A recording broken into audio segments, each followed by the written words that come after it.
India's number 1 varicose veins hospitals అబీస్ను సంప్రదించండి. మీ నొప్పి లేని ప్రయాణాన్ని ప్రారంభించండి.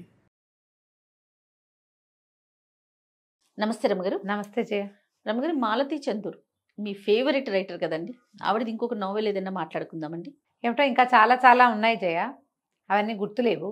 రాగరక్తిమ ఒకటి బాగా గుర్తుంది. రక్తిమ రాగరత్తిమ రాగరక్తిమ రాగము అనురాగం యొక్క ఎరుపు. ఆహాహా. Blood is thicker than water అంటామా, అంతే కదా. అలాంటిది అనమాట రాగరక్తిమ. బాగుంటుంది కథ. ఎప్పుడో చదివాను, మళ్ళీ ఈ మధ్య పుస్తకాలన్నీ తిరిగేస్తుంటే మళ్ళీ కనపడింది అనమాట. మళ్ళీ చదివారా రమగారు? చదివిన బుక్కే ఎలా చదువుతారు రమగారు మీరు? కొన్ని చదువుతాం జయ. మీకు పుస్తకాలు చదవని వాళ్ళకి చదివే వాళ్ళ తాలూకు ఆ లోపల జీలేమిటో మీకు అర్థం కాదు. నిజం అండి, 100%. నాకు కోత పుస్తకాలు చదివేసేద్దామని ఎంత ఉంటుందో, పాత పుస్తకాలు చదివినవి కొన్ని కొన్ని పట్టుకుంటాయి లోపల. మళ్ళీ చదువుతారు అవి. ఆ పట్టుకున్నవి మళ్ళీ చదువుతాను. సూపర్. అలా అనకూడదు మనం. ఇప్పుడు చూడు, నేను నా దగ్గర విశ్వనాథ్ సత్యనారాయణ గారిది 1000 పడగలు నువ్వు చాలాసార్లు అడిగావు, చెప్తావా? నా వల్ల ఏది కాదు అది. నాలాంటి వాళ్ళు 10 మంది ఉంటే ఆ 1000 పడగలు చెప్పగలుగుతాం. మరి మామూలు పుస్తకం అజయ్, అది మామూలుది కాదు. ఎన్ని కథలు ఉంటాయో, ఎన్ని క్యారెక్టర్సో, ఎంత లోతో, ఎంత డెప్త్. మన అపూర్వ చింతామణి వాటన్నిటికన్నానా? అంటే నేను ఒక వాక్యాలు కొన్ని మాట్లాడితే నీకు నచ్చుదో నచ్చదో 1000 పడగలకి దిష్టి తీయటానికి కూడా పనికిరావు. నిజంగా అంత గొప్పది జయ. కాదు రమ్మగారు, ఒకే కథలో మొత్తం క్యారెక్టర్స్ ఉంటాయా, లేకపోతే ఒకే కథ, ఒకటే కథ, ఒక వ్యక్తి, ఒక పీరియడే మొత్తం చర్చించబడుతుంది. కానీ దాంట్లో వివిధ రకాలైన వేరువేరు అంశాలు, ఇప్పుడు సామాజిక పరమైనవి కొన్ని కనపడుతూనే, కొంత స్పిరిచువాలిటీ, కొంత భక్తి, కొంత మనం నమ్మలేనివి, మనకు అవగాహన లేనివి, మనకు అర్థం కానివి, మన ఊహకు కూడా రాని విషయాలు కూడా ఉన్నాయి. కానీ అది మనం ఒప్పుకునేలాగా ప్రజెంట్ చేస్తారు సత్యనారాయణ గారు. మహానుభావులు, ప్రాతస్మరణీయులు. పొద్దున్నే తలుచుకోవాలి వారిని. నిజంగా అసలు ఒక్కొక్క పుస్తకం ఒక్కొక్క ఆణిముత్యం అయింది. మామూలుగా ఉండదు. ఇందులో ఏంటంటే కొంతమందికి ఎక్కకపోవచ్చు. బేసిక్ సత్యనారాయణ గారు ఎక్కటం అనేది ఒక పాయింట్ ఉంటుంది, విశ్వనాథ్ వారు ఎక్కటం అనేది ఒక పాయింట్ ఉంటుంది. ఆ పాయింట్ మీద నాకు వారు ఎక్కుతుంది అనమాట, అది ఇష్టం. ఓకే. ఆయన పుస్తకాలన్నీ చెప్పాలంటే మన వల్ల కాదు. అది కథ ఎక్కడో మొదలయ్యి ఎక్కడికో వెళ్తుంది. మామూలు కథల్లాగా నడవు. అసలు 1000 పడగలైతే చెప్పద్దు, నేను ఒక 30+ టైమ్స్ చదివాను నేను దాన్ని. 30 కంటే పైనే. ఆయన కూడా మీరు చెప్పండి అంటున్నారు. చెప్పనంటల్లా, చెప్పలేనంటున్నారు. చెప్పలేం. మీరే చెప్పలేనంటే కష్టమే. అది కరెక్ట్గా దాన్ని, పైగా ఈ స్వాతంత్రోద్యమ కాలం నాటివి అవన్నీ కూడా కొన్నాళ్ళ అవి కూడా వస్తాయి. జమీందారీ పరగణాలు పోవటాలు అవి కూడా ఉన్నాయి. అందులో ఒక ఏమంటారంటే అంతు తెలియని ఒక ఆధ్యాత్మికత కనపడుతుంది అందులో. స్పిరిచువాలిటీ ఉన్న పుస్తకం. ఓకే. మనం మాలతి చందూర్ నుంచి విశ్వనాథ్ వారి దగ్గరికి వెళ్ళిపోయాం. సరే, ఏదైనా చెప్పాలి కాబట్టి ఏదైనా సరే పాత పుస్తకాలు కొన్ని ఇష్టమైనవి చదువుతాను జయ. ఈ రైటర్స్ ఇష్టం. ఇప్పుడు చూడు, నేను మరి ఎద్దనపూడి గారివి ఎన్ని పాత పుస్తకాలు మళ్ళీ చదువుతున్నా. అవునవును కదా. ఎప్పుడో చదివాను మల్లాది వెంకటకృష్ణమూర్తి గారిది రేపటి కొడుకు. ఆ పుస్తకం మొన్న కనపడితే మళ్ళీ దాన్ని మళ్ళీ చదివాను. ఇష్టమైతే చదువుతారు. అది కొన్ని పుస్తకాలు ఉంటాయి, ఒకసారి చదివితేనే ఎక్కువ. కొన్ని సగం చదివాక ఏమిటి చదువుతున్నాం మనం, ఇది ఏమిటిది అని మానేస్తుంది. ఎందుకు వచ్చిందిలే, ఇంక చాలా బోరుగా ఉంది అనిపిస్తాయి. నాకు షాలోగా పై కథలు నచ్చవు. మీరు రియలిస్టిక్ గానే యాక్సెప్ట్ చేస్తారు. జీవితానికి దగ్గరగా ఉండేవి. రెండోది, మనకు అంతుబట్టని వ్యవహారం ఉండాలి అందులో. అది సైన్స్ కాదు, సైన్స్ కానిది. స్పిరిచువల్ ధోరణిలో ఉండే పుస్తకాలు మనకు అర్థం కాని ఉంటాయి చూడు, అవి ఇష్టం. అర్థం కాకూడదు మనకి, అప్పుడు ఎక్కువ చదువుతాం అనమాట. అంటే నా తరహా అది, జనాలు వాళ్ళ ఇష్టము. ఈ రాగరక్తిమ సంగతి చెప్దాం ఇప్పుడు. ఇది ఒక పిల్లని ఇంకోళ్ళు పెంచుకుంటారు. సొంత తల్లిదండ్రులకి ఆ అమ్మాయి చేసింది కనపడుతుంది. ఇది 70s రాయబడిందే. ఒక మిడిల్ క్లాసు కథలాగా కనిపిస్తుంది. ఆసక్తికరంగా వెళ్తుంది. అనసూయ రామారావు భార్య భర్త. అనసూయ గారికి పిల్లలు లేరు. ఆవిడ ఒక కాలేజీలో లెక్చరర్గా ఉంటుంది, ఆయన అడ్వకేట్. ఏదో కొంచెం వెల్ ఆఫ్ కుటుంబమే వీళ్ళది. అనసూయకు కజిన్ ఒక అతను ఉంటాడు, శాస్త్రి. అతని భార్య కడుపుతో ఉండి వీళ్ళ ఇంటికి వస్తుంది. ముందు 2 పిల్లలు ఉంటారు, 3వ ప్రెగ్నెన్సీ. 3ఓసారి కొంచెం ఏదో ఇబ్బంది అయ్యేదో ఇక్కడికి వచ్చి వీళ్ళ ఇంటికి వచ్చి ఇక్కడి నుంచి పెళ్ళికి వెళ్తారు. పెళ్ళి నుంచి తిరిగి వస్తుంటే అమ్మాయికి ఏదో ఒంట్లో చాలా ఇబ్బంది అవుతుంది. సరే డాక్టర్ని పిలిపించి చూపిస్తారు. చూస్తే ట్విన్స్ లాగా తెలుస్తారు. ముందో పిల్ల, 2 పిల్లలు ఈ ట్విన్స్ తోటి ఆ అమ్మాయి చేసుకోలేదని, ఆ ముందున్న 2 పిల్లల్లో రమేష్, వసంత 2 పిల్లలు. ఆ వసంతని చిట్టి అని పిలుస్తారు. అది చక్క బొద్దుగా గుణగుణలాడుతూ బాగుంటుంది. ఆ పిల్ల ఈ మేనత్తతోటి చాలా స్నేహం కలుపుతుంది. ఈవిడికి కజిన్, ఈవిడ సొంత అన్నదమ్ములు లేరు అనసూయ గారికి.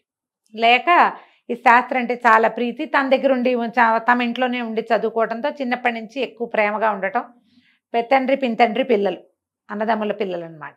పెత్తాత చింతాత పిల్లలు, వీళ్ళతో స్నేహం ఎక్కువ. అలా ఉంటారుగా కజిన్స్లో కొంతమంది. అయితే ఈ పిల్లని మేము ఉంచుకుంటామని అడుగుతారు. అది ఇక్కడ ఉండిపోవడానికి సిద్ధంగా ఉంటుంది, కొన్నాళ్ళు ఉంటారు. ఈ పురుడయ్యి ట్విన్స్ అయ్యేసరికి కొంచెం హడావిడయ్యి ఈ పిల్లల్ని ఏదో చిన్న పక్కన స్కూల్లో వేస్తే ఆ పిల్ల బుద్ధిగా స్కూల్కి వెళ్తుంది, వీళ్ళతో చాలా బాగుంటుంది. అది వచ్చేంతసేపు అత్త దగ్గరే పడుకుంటా, అత్తతోటే అన్నం పెట్టించుకుంటా అంటుంది. ముద్దుగా చూస్తుంటే పిల్లలు అట్లా చేరువవుతారు కదా.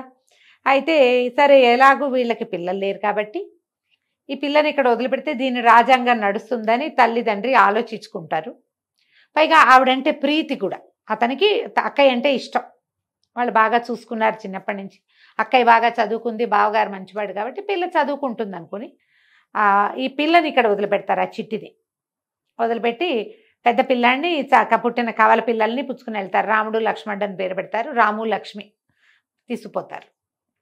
వెళ్ళేటప్పుడు తల్లి అడుగుతుంది, వస్తావుడంటే నేను రాను, నేను అత్త దగ్గరే ఉంటా అంటుంది పిల్ల. ఈ పిల్ల ఏంటి బుద్ధిగా పద్ధతిగా ఉండటం, తీరైన పనితీరు తను చిన్నప్పటి నుంచి. పెద్ద పిల్లాడికి ఏమని ఉండదు, బాగా అల్లరివాడు, అన్నిటికీ పేచి. తల్లికేమో పెద్ద కొడుకంటే ముద్దు, కొడుకంటే ముద్దు. ఆడపిల్ల సర్దుకోవాలనుకుంటుంది. అమ్మాయికి తెలీదు, ఒక పల్లెటూరు తనపు కనపడుతుంది అనమాట. ఆ తల్లి, ఆ లలిత, ఆ క్యారెక్టర్, ఈ చిట్టి వాళ్ళ అమ్మ, మన అమ్మమ్మలందరూ కనపడతారు అందులో. మగపిల్లాడికి సాగించాలి, ఆడపిల్లలు సర్దుకోవాలి, అలాంటి ధోరణి మన చిన్నప్పుడు తెలుసు మనకి. ఇప్పుడు లేదు, ఇప్పుడు లేదండి, అస్సలు ఇప్పుడు లేదు. కానీ ఇప్పుడు కూడా కొన్ని కుటుంబాల్లో వినపడుతుంది జయ. మొన్న మధ్యన ఎవరో ఒక గెస్ట్ కూడా నాతో ఇదే మాట అన్నారండి. ఇప్పటికీ ఉంది జయ ఈ ధోరణి కొన్ని కుటుంబాల్లో ఉంటుంది. మగపిల్లాడికి సాగించటము, మగపిల్లాడికి పెరుగు పోయటం, ఆడపిల్లలకి మజ్జిగ పోయటం, అవి ఉండేవి ఇది వరకు. ఇప్పుడు బాగా తగ్గిపోయినా కూడా మరి ఇప్పుడు మనకు 1 పిల్ల, 2 పిల్లలు, 2 ఆడపిల్లలే అలాంటివి వచ్చినాయి. ఆడపిల్లలు కూడా అందవేసిన చేతులుగా అన్నిట్లకి పరిగెత్తి ప్రతి చోట చదువుకోవటాలు అవి మనం చూస్తున్నాం. ఈ డిస్క్రిమినేటివ్ ఐడియాస్ సమాజంలోనే కొంత తగ్గుముఖం పట్టినాయని చెప్పచ్చు. దానికి మనం చాలా సంతోషించాలమ్మా, చాలా స్వాగతించాల్సిన విషయం ఇది.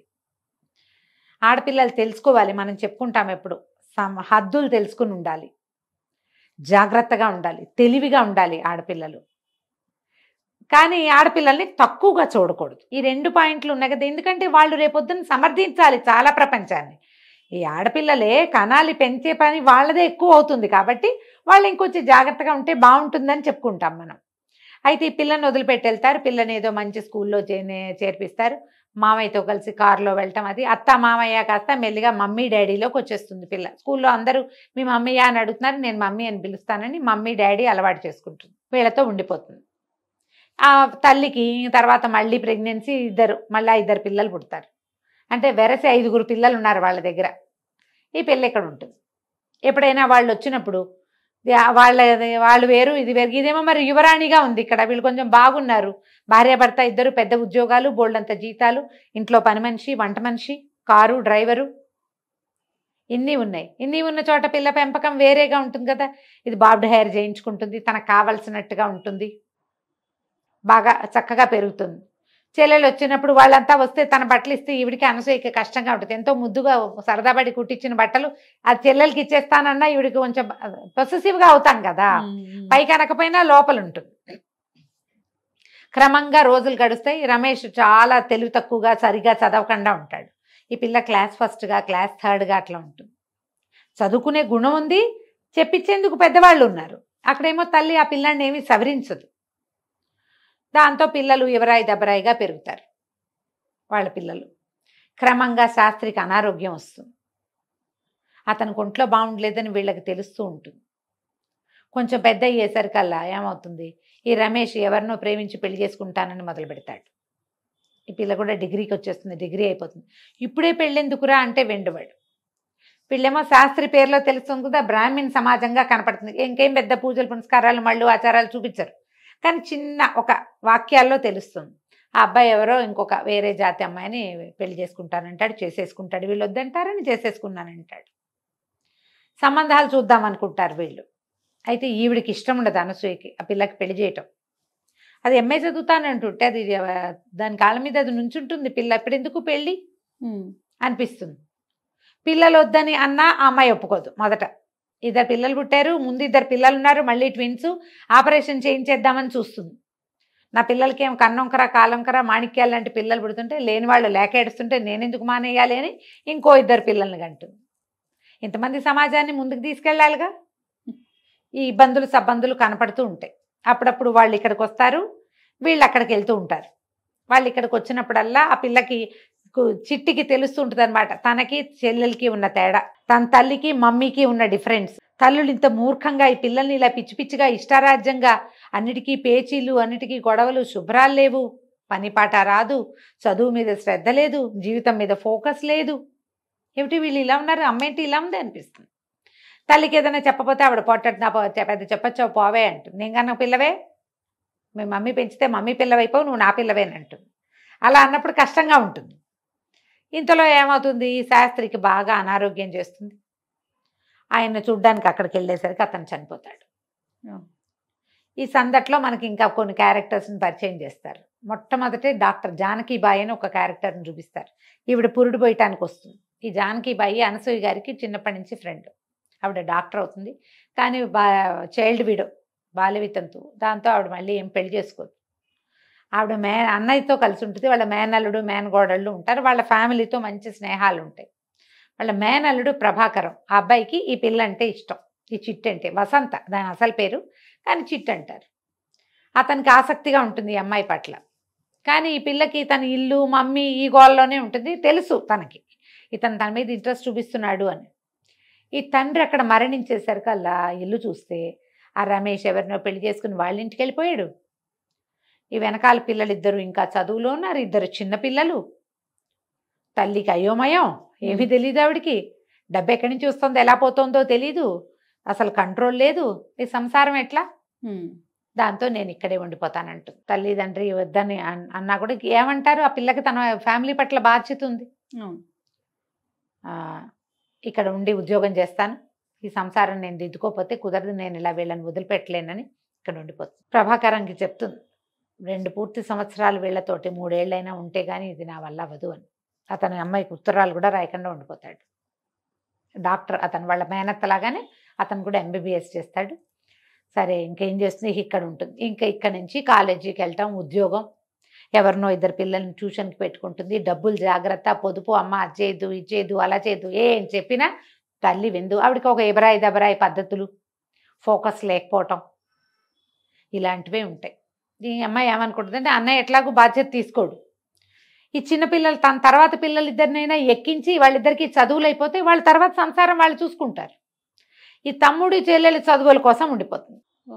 ఉండి ఇక మెల్లిగా కాలేజీలో ఉద్యోగానికి చేరుతుంది. MA చదువుకుంది కదా, స్పెషల్ ఇంగ్లీష్ క్లాసులు తీసుకుంటుంది. దీన్ని డబ్బు పిచ్చి అంటుంది వాళ్ళమ్మ. ఇంతలో ఏమవుతుంది, ఆ రమేష్కి వాడికి ఒక కొడుకో కూతురో పుడతారు. వాడు కాస్త ఇక్కడికి వచ్చేస్తాడు అత్తగారితో పోట్లాడి.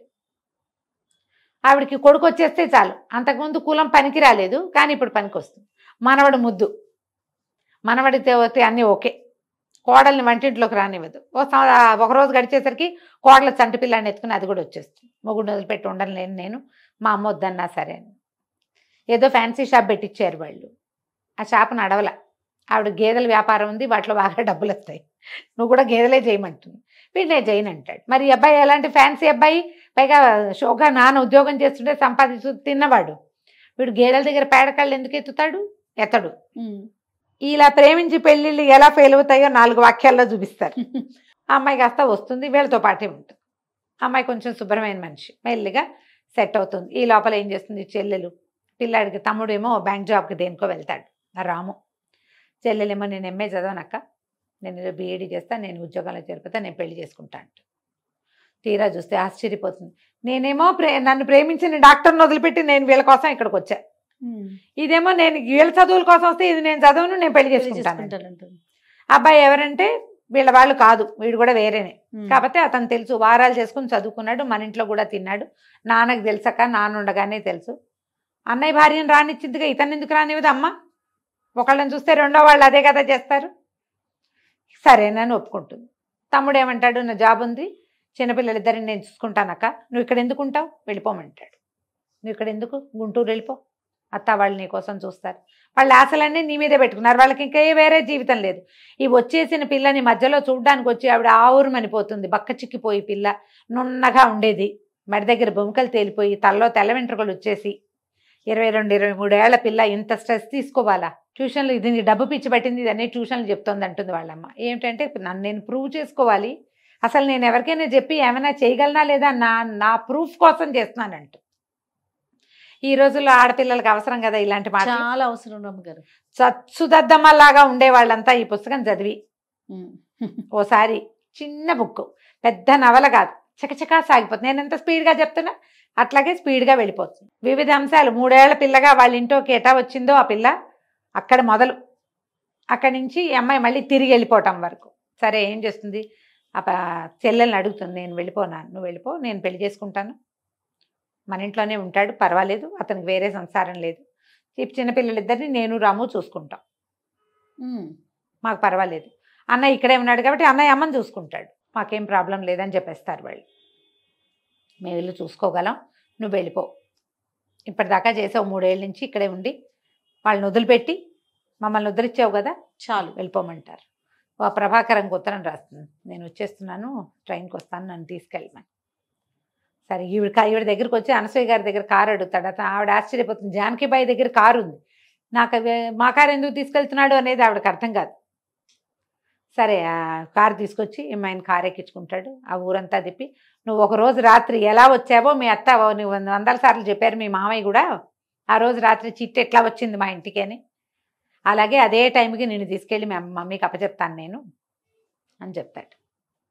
ఈ పిల్ల పెంపుడు వెళ్ళినా కూడా దత్తత ఒక వేరే ఇంట్లోకి వెళ్ళి వాళ్ళకి ప్రపంచంగా మారినా కూడా తమ ఇంటి పట్ల బాధ్యతగా ఉన్న ఒక అమ్మాయి సింపుల్ కథ ఇది. ఆడపిల్లలు బాధ్యతలు నేర్చుకోవాలి. పెళ్ళిళ్ళు అయిపోయాక లేదా పెళ్ళి కాకముందు వీళ్ళతోటి మాకేమిటి అనేవాళ్ళు. ఇప్పుడు బాధ్యత తీసుకునే ఆడపిల్లలు ఎంతమంది ఉంటున్నారో తీసుకొని వాళ్ళు కూడా ఉన్నారు కదా జయ. ఉన్నారు రమ్మ గారు, ఉన్నారు. అమ్మ నాన్నకి ఇద్దరే ఆడపిల్లలు అయితే పెళ్ళి వాళ్ళు చావు వాళ్ళు చస్తారని వదిలిపెట్టేసేవాళ్ళు. ఒక్క ఆడపిల్ల అయినా సరే వాళ్ళని ఇక్కడ విడిచేసి ఫారిన్ వెళ్ళిపోతున్న వాళ్ళు. ఒక్కతే పిల్ల ఫారిన్ వెళ్ళిపోతాం, మీ అమ్మ నాన్న గతి ఏమిటి? వీళ్ళు ఎవరిని చూసుకుని బతకాలి? వాళ్ళకి ఏం ఆసరా? అలాంటి వాళ్ళు ఉన్నారా? వాళ్ళకు ఒక చెంపపెట్టుగా ఉంటుంది. ఇది సింపుల్ వాక్యాలతో తేలికపాటి కథనంతో వెళ్ళిపోతుంది. అప్పుడే 7-8 సార్లు చదువుంటా చిన్నప్పుడు, ఈ బుక్ మొదటిసారి చదివినప్పుడు. మళ్ళీ చదువుతుంటే నాకు అనిపించింది ఇది ఒక బాధ్యతని నేర్పే కథ. ఈజీగా సింపుల్గా పోయింది చూడు. కానీ తల్లిదండ్రుల తాలూకు ఒక తెలివి తక్కువతనం, మూర్ఖత్వం. ఆ కాలంలో 5-6 పిల్లలు ఉండే కాలం ఇది కాదు, పాతకాలపు కథ ఇది, 70లో కథ కదా. అయినా కూడా మనం అప్పటి సామాజిక పరిస్థితులు ఏమిటి, 19 వచ్చేసరికి పెళ్లి చేసేద్దాం అనుకునేవాళ్ళు. అందులోనే మళ్ళా ఒక నవీనత్వం ఏముంటుందంటే, ఈ అనసూయ గారికి పిల్లలు లేకపోవటం, వాళ్ళిద్దరిలోనూ చిన్న చిన్న తేడాలు ఏవో ఉంటాయి. వాళ్ళు ఎంత సంతోషంగా ఉంటారో భార్యాభర్త ఒకళ్ళతో ఒకళ్ళు. ఈ దొరికిన పిల్లని పెంచుకుంటారు. అదే పిల్లని పెంచుకోవటం అనే పాయింట్ కూడా ఆ కాలంలో ఉండేది. ఇది కూడా ఒక మంచి ఐడియాగా తోస్తుంది నాకు. ఇలాంటి రకరకాల ఐడియాలు సింపుల్గా మానవ సంబంధాలని తేలికగా, అందులో ఉండే చేదుని కూడా తేలికపాటి వాక్యాల్లో అందించేస్తారు మాలతి గారు. ఈ కథ చదవండి, ఎక్కువ ఖరీదు ఉండదు, పుస్తకం చిన్నది, 2 గంటల్లో చదివేసేయచ్చు, 1 గంటన్నర 2 గంటల్లో. 70-80 రూపాయలు ఉంటుంది అంతే, 100 రూపాయల లోపే. కథ చదవండి, తెలుసుకోండి. తప్పకుండా. నమస్తే. నమస్తే జయ.